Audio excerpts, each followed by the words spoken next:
Near Innsbruck stands a monument to perversity.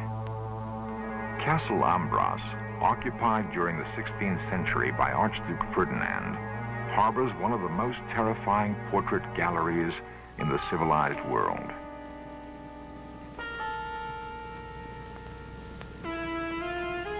Painted from life, these grotesqueries reflect the offbeat tastes of the collector. In this gallery of the bizarre are images of those maimed in battle or deformed by nature.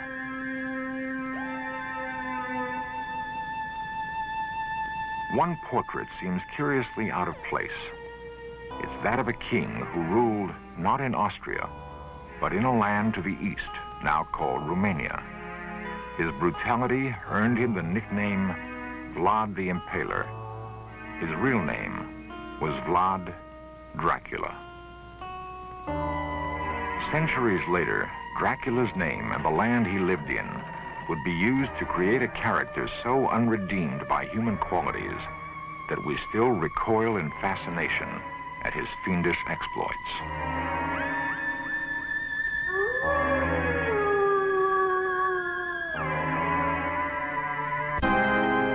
Dracula, fiction or reality?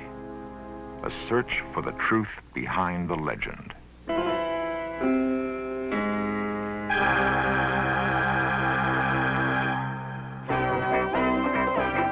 This series presents information based in part on theory and conjecture. The producer's purpose is to suggest some possible explanations, but not necessarily the only ones, to the mysteries we will examine.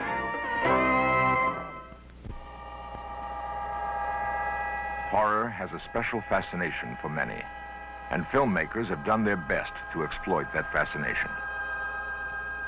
Audiences have come to know Dracula well. They've seen him portrayed on the screen for more than 50 years. There's the black cape, the jutting canine teeth, the demonic eyes and nocturnal lust for blood. But what of the truth behind the legend?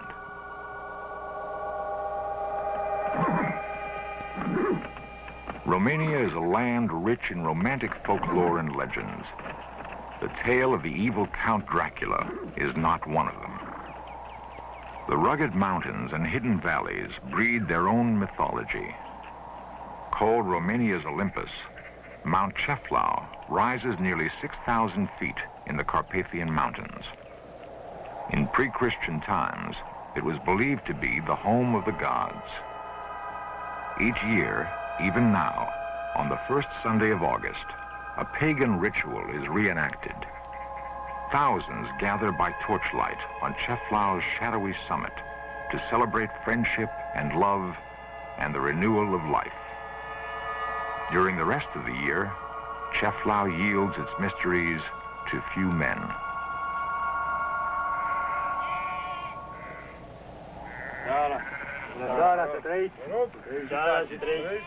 Dr. George Iacomi is a surgeon who climbs mainly for adventure. The other, a shepherd, who has spent a lifetime in these alpine meadows. Both know the mountain and its hidden places. Both respect its awesome symbolic power. Though one is a simple peasant, the other a man of science, the mountain has given them a strong bond of friendship. They exchange stories of ancient superstitions of dark, frightening corners where no one has yet ventured.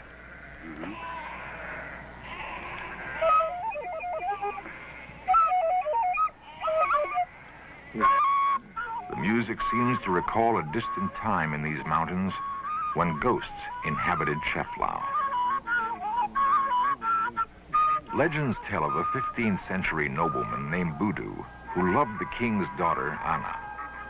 When he was killed in battle, the grief-stricken Anna asked the powerful witch to bring her lover back from the dead. The witch raised Budu from his grave, but as a ghost. While passing over Ceflau, Budu's ghost was struck by the rising sun, turning him into rock. Till this day, on Ceflau's brooding summit, there is a stone megalith known as Budu's Tower. In the nightmare world of superstition and fear, it often becomes difficult to separate fact from fiction. The familiar story of Dracula is a case in point.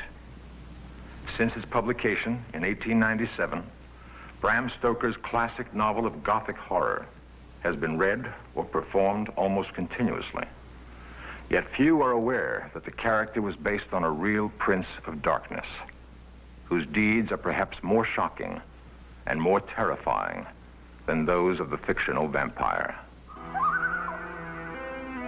Transylvania, stronghold of legend. A place dimly recalled from horror movies as a dark, forbidding region cloaked in superstition and terror. Here, according to popular myth, live the undead, the dreaded vampires who thrive on human blood. Dracula, written by Bram Stoker, perpetuated one myth that has endured for nearly a century.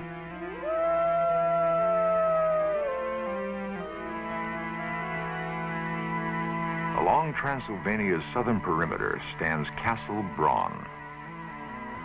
In appearance, it corresponds to the castle described in the novel as the home of the bloodthirsty count. Haunted by his own childhood visions of threatening forests and spooky castles, Bram Stoker created an eerie world that became more than just a horrifying journey into the supernatural. It was also a parable of Victorian repression. Locked inside Castle Dracula's dark walls were hidden passions and secret longings, which erupted into violence and terror.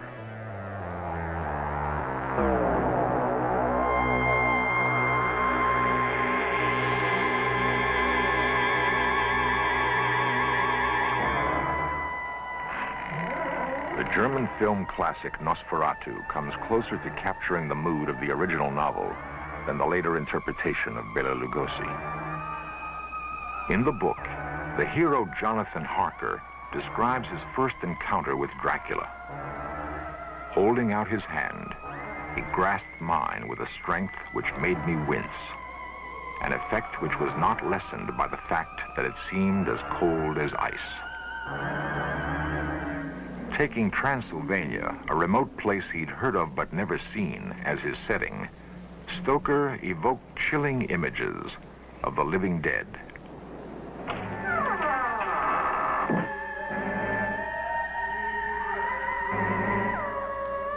Under the shroud of darkness, the fiendish apparition risen from its coffin begins to stalk its human prey.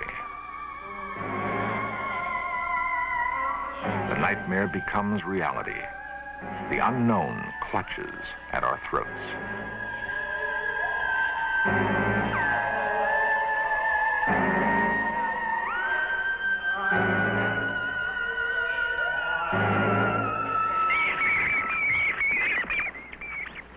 The shrieking of the vampire bat evokes the horror of Dracula.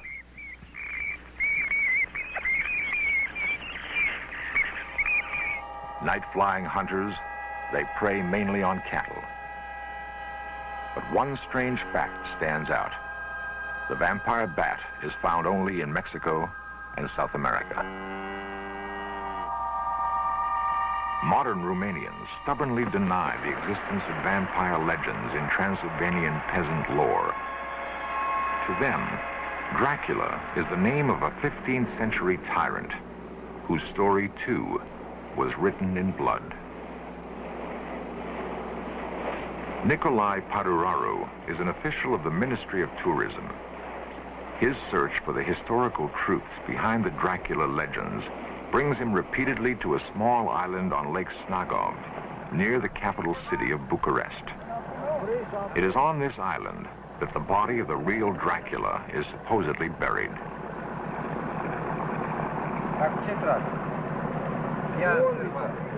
Nikolai knows the island's history and its few inhabitants intimately. A product of Romania's socialist present, he is fascinated by his nation's turbulent past.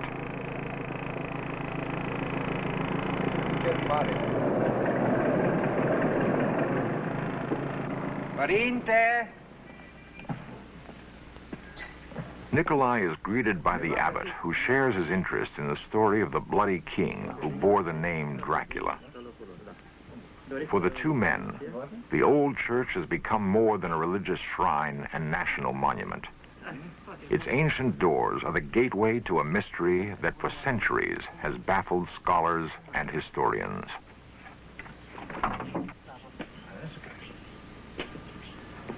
Superstitious romantics have speculated that any robber entering the church would be met by Dracula's ghost, rising in vengeance from its grave. And this, they say, is why he lies buried just inside the door. A more logical explanation was forwarded by archaeologist Dino Rossetti, who uncovered the burial site in the early 30s. The decapitated body was placed in an unmarked grave to prevent vandalism. Saints and kings have begun to fade silently from Snagov's walls. The monastery enjoyed the protection of Vlad Dracula during the 15th century. But when one of the priests dared challenge the king's decisions, he was put to death, slowly and painfully. The torturous method of execution favored by the king was so barbarous, his own countrymen branded him Vlad the Impaler, in Romanian, Vlad Țepeș.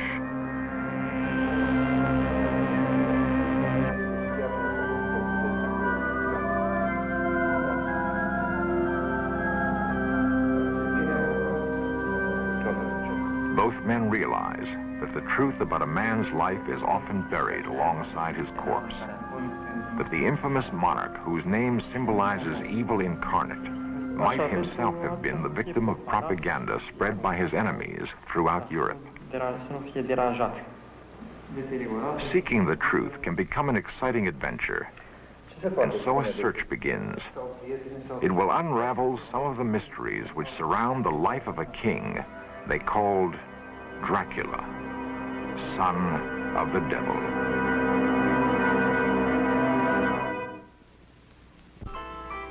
Transylvania, the heart of Dracula country. Transylvania spreads across northwestern Romania in an unbroken chain of fertile hills and sunlit valleys. Here, the princes of Wallachia sought refuge from fierce Muslim warriors who burned their villages, raped their land, and punished captives by mercilessly driving stakes through their bodies. From the Turks, a young Wallachian prince named Dracula would learn all about impalement.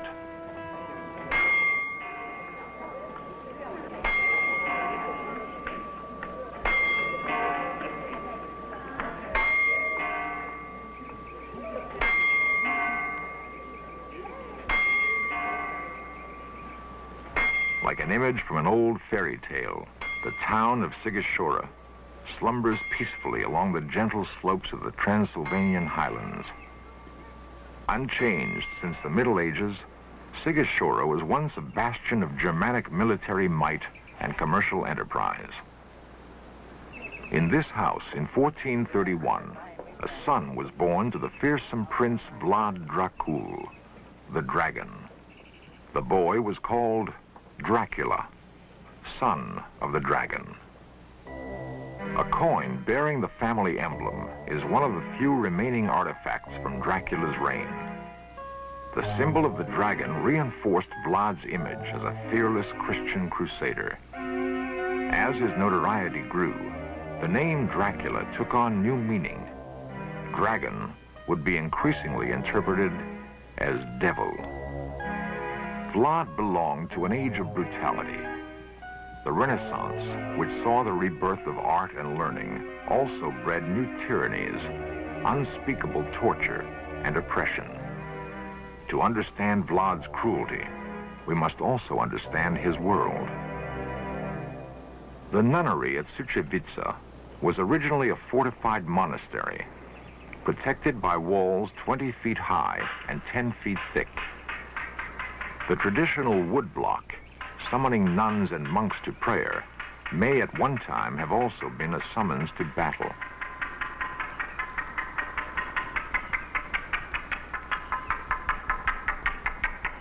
For the monasteries of Romania were more than strongholds of the Christian faith. They were part of a formidable defense perimeter to ward off invaders. It's likely that the young Dracula looked out from the battlements of such a monastery, watching men die in the brutal spectacle of war.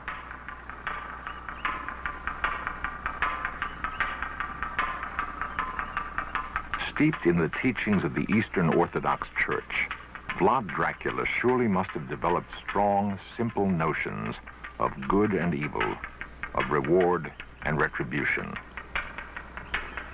The ladder of virtues, the work of an unknown artist, shows that in the climb toward heaven, few are virtuous enough to reach it. Most topple along the way, headed toward eternal damnation. To a young prince, impressionable and bristling for power, such messages were clear. By punishing evil, salvation could be had. Until the 16th century, Suceava was the capital of the province of Moldavia. Here, Vlad Dracula fled, deposed after briefly assuming the throne of Wallachia at the age of 17. This was the beginning of his second exile. The first time, he'd been sent as a hostage to the Turkish court by his father, a guarantee against war with the Sultan. As Vlad waited in Suceava to take power, he vowed to free Wallachia from Turkish domination and break the power of the nobles and church. In 1456, the second reign of Vlad Dracula began. The greatest threat to his power centered in the German towns of southern Transylvania. Of these, Brasov was the largest. Convinced that her powerful merchants were conspiring with his enemies, furious at their defiance of his trade restrictions, Vlad launched a series of punitive raids against Brasov and neighboring towns, taking a terrible toll of their citizens. How many perished by his command, no one can say. That slow, torturous death by impalement was excessively barbaric, no one can deny. Yet since the only written accounts from that time come from Germany, it's conceivable the atrocity reports were exaggerated. Not so the massacre at Târgoviște, Vlad's capital. During his successful campaign against the Turks, he impaled thousands of enemy soldiers outside the city gates to frighten the invaders. He would be known now for all time as Vlad the Impaler. Viewed through the filter of time, another side to Vlad's character emerges. His bold strategies won the admiration of his Turkish opponents, who also regarded him as just and honest. On the threshold of victory, he was betrayed by his younger brother Radu and forced into political captivity in Hungary. After 12 years, Vlad was restored to the throne by his cousin Stephen the Great. Faces from the present. A few among the 1.5 million who live in Bucharest, Romania's bustling capital. In their city, Vlad the Impaler made his last stand. Not far from the center of Bucharest, with its huge outdoor markets, are archaeological remnants of its past. Layers of history, stripped away, reveal fortifications dating back to the 13th century. Below ground level, there has been unearthed a portion of the original castle built by Vlad Dracula. It was in these haunted surroundings that Dracula planned his last campaign against the Turks. His third and final reign would last only 2 months. On December 14, 1476, he was killed in battle near Bucharest, and according to eyewitnesses, beheaded, perhaps mistakenly, by one of his own troops. Vlad's remains were secretly buried at Snagov. In death's darkness, the prince may finally have found peace.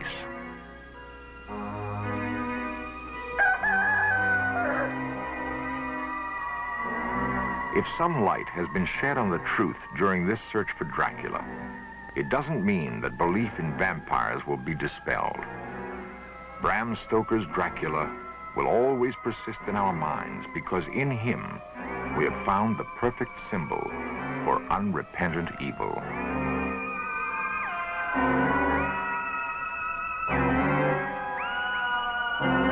In Nosferatu, Dracula is destroyed by the daylight, dissolving in a puff of smoke. But many would prefer to feel that he can still be found, lurking somewhere in the mist-shrouded mountains of Transylvania.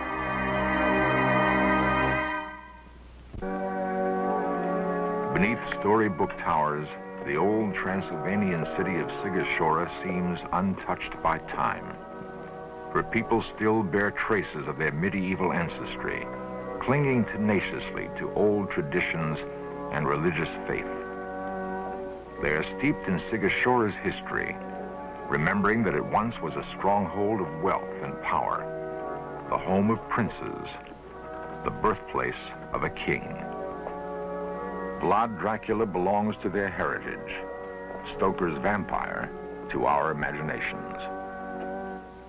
Legends die slowly. The myth of the human being who takes the form of a bat and drinks blood will survive because people choose to believe. Vampires, like werewolves and monsters, serve a purpose. They are representations of our hidden fears. By conquering these nightmare creatures, we purge ourselves of our darkest thoughts, and in so doing, reclaim the human spirit.